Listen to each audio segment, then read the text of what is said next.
বাংলা গানের জগতে বিদ্রোহী যে একজন প্রতিবাদী যে গান, সেগুলি সমসাময়িক কালের সমস্যাগুলি নিয়ে যে উনি গান, এটা মনে হয় যে এটা সমসাময়িক এবং সমকালীন। এই জন্য আমার কাছে খুব ভালো লাগে। ছোটবেলা থেকেই নচিকেতার গান শুনি, বাস্তববাদী গান ওনার ভালো লাগে আমার। আজকে কোন গানটা শোনার জন্য একদম অধীর আগ্রহে অপেক্ষা করছেন? নীলাঞ্জনা।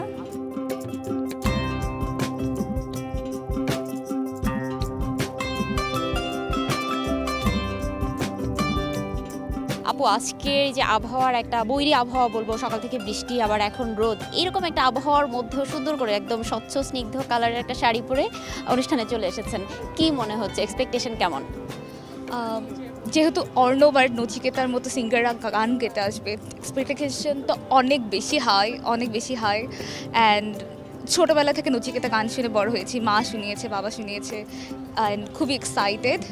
অ্যান্ড আই হোপ বৃষ্টি হবে না, লাইক ফিঙ্গার কস্ট, অ্যান্ড দেখা যাক কি হয়। নচিকেতার একটা গান অনেক পছন্দ আমার, সে প্রথম প্রেম আমার, নীলাঞ্জনা আর অর্ণবের নিচে তারা, এই দুইটা গান আমার অনেক পছন্দের।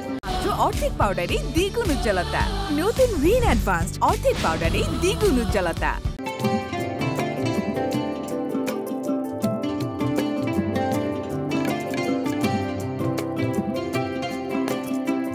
এক্সপেকটেশন অবশ্যই নচিকেতা এবং অর্ণব ভাইয়ের কাছ থেকে বেশি।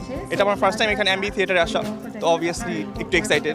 নচিকেতার ফ্রেন্ড হতো না, বাট মেনলি আর্মির মুসার গান আমি শুনি, সো মেনলি আর্মির মুসার জন্য আর অর্ণবের জন্যই আসা। আমার অ্যাকচুয়ালি নচিকেতা তো আমাদের হচ্ছে কি মেইন এখানে আকর্ষণ, ট্রু, বাট আমি অলসো আহমেদ হাসান সানির অনেক বড় ফ্যান, সো ওনার গানগুলো শোনার জন্য অনেক অপেক্ষা করছি। আমাদের ছোটকালটাই তো কেটেছে নচিকেতার গান শুনিয়ে, তো আমার কাছে নচিকেতাকে দেখা এবং ওনাকে শোনা, এটাই আমার জন্য সবচেয়ে বড় পাওয়া আর কি, এর জন্যই আসা।